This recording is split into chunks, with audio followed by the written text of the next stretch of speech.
कर्ण के पास कवच कुंडल थे और उन्होंने कवच कुंडल दे दिए, है ना। पांडवों से 10 बार सामना हुआ कर्ण का। एक सवाल मैं और आपसे करना चाहती हूँ। कर्ण अर्जुन के समकक्ष धनुर्धर थे जी, किंतु महाभारत में उनका प्रदर्शन कमतर क्यों दिखा? क्या कारण हो सकते हैं? ये बहुत अच्छा सवाल है और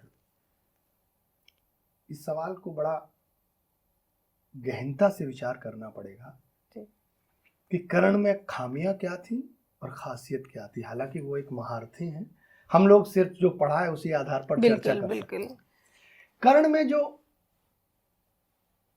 बड़ी बातें थी वो ये थी कि कर्ण के साथ बचपन में अन्याय हो गया।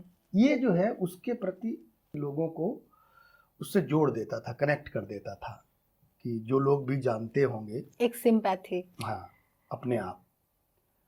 और ये सिंपैथी हमेशा कुंती के मन में भी रही कि भाई मेरा पहला लड़का था और मैं इसको, तो उसकी 100 खून माफ थे। कुंती को जैसे ही उसको बहाया, अगले दिन उसने पता कर लिया कि कहाँ है क्या है, तो वो कहीं ना कहीं से बैक डोर से उसको हमेशा बचाती रही। तो उन सब घटनाओं ने कर्ण को इतना अभिमानी बना दिया, इतना अहंकारी बना दिया कि वो अहंकार से भरा रहता था हमेशा। अब एक ही गुरु के पास सब शिक्षा पाने गए, द्रोणाचार्य के पास। अब गुरु जो है वो लगन के हिसाब से देखता है जी। तो कर्ण को उन्होंने देखा कि ये अहंकारी और बहुत लंबी लंबी बातें करने वाला है, इसको जो सिखाना है मुझे वो इतना सिखाना है। अर्जुन में एक लगन थी, अर्जुन अपने काम पर 24 घंटे फोकस रहा, उसको दुनियादारी से कोई मतलब नहीं था जी। तो अर्जुन सीखता चला गया, वो सिर्फ अपना काम करता था। कर्ण के अंदर ईर्ष्या होने लगी। जब ब्रह्मास्त्र की शिक्षा अर्जुन को दी तो कर्ण को लगा कि यार ये तो पार्शलिटी हो रही है, मुझे भी मिलना चाहिए, मैं तो इससे बड़ा धनुर्धर हूं। तो गुरु द्रोण के पास कर्ण गए और उन्होंने कहा गुरुदेव ये क्या बात हुई, भाई अर्जुन को आप ये ब्रह्मास्त्र की शिक्षा दे रहे हैं, ये शिक्षा तो मुझे भी सिखाइए। तो उन्होंने कहा कि अभी तुम इस शिक्षा के लायक नहीं हो। इस शिक्षा के लिए जिस ब्रह्मचर्य, जिस तप, जिस धैर्य की जरूरत होती है वो चीजें आपके अंदर अभी नहीं है। जब मुझे महसूस होंगी तब तुम्हें सिखाया जाएगा। तो कर्ण गुस्सा हो गए, कर्ण रूठ के चले गए, भाग आए, मतलब आश्रम छोड़ के, और भगवान परशुराम के पास पहुंचे। बोले मैं उससे सीखूंगा जो तुम्हारा भी गुरु है, द्रोणाचार्य से। तो उनके गुरु थे भगवान परशुराम। तो परशुराम के पास जाकर उन्होंने, महाभारत में स्पष्ट उल्लेख है, वहां जाकर उन्होंने कहा कि मैं भृगुवंशी ब्राह्मण हूं और मैं आपसे शिक्षा लेना चाहता हूं। तो परशुराम जी केवल ब्राह्मणों को ही शिक्षा देते थे, क्षत्रियों से उनका एक वैर भाव रहा है। तो उन्होंने रख लिया। फिर वो घटना सबको मालूम है, जब उनको पता चला कि उसको ये है, तो उन्होंने शाप दिया कि तेरी विद्या कम है। तो पहले गुरु से भी कर्ण ने पूरी शिक्षा नहीं ली और दूसरे गुरु से भी उन्होंने पूरी शिक्षा नहीं ली, जबकि अर्जुन ने प्रत्येक गुरु के साथ, जिसके साथ जुड़ा, पूरी ताकत, ईमानदारी, पूरी निष्ठा से जुड़ा। द्रोणाचार्य का सबसे प्रिय शिष्य रहा।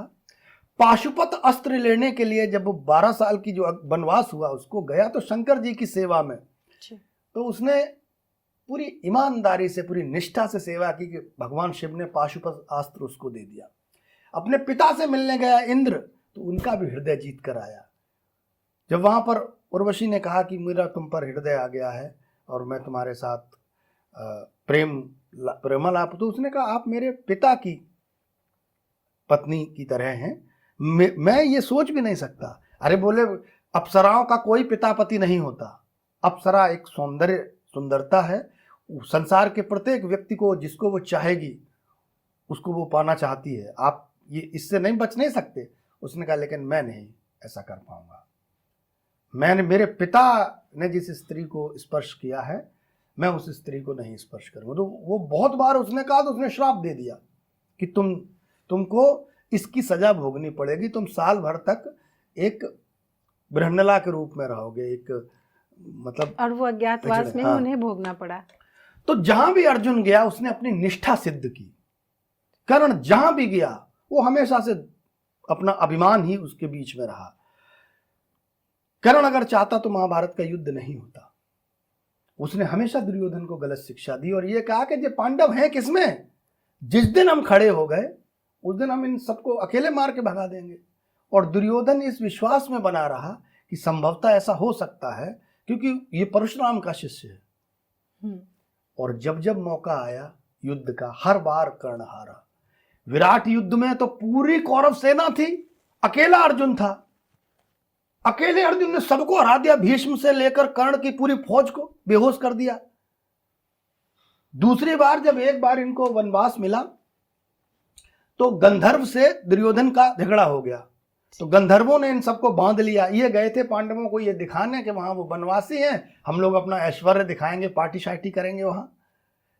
तो गंधर्व नहा रहे थे, ये लोग वहां बदतमीजी करने लगे। उन्होंने इनको सबको बांध लिया। किसी ने बता दिया कि इनको कि आपके भाइयों को बांध लिया गया, और कर्ण भाग गए वहां मौके से। ये लोग गए, युद्ध हुआ और छुड़ा के लाए। तो हमेशा कर्ण के साथ यही रहा।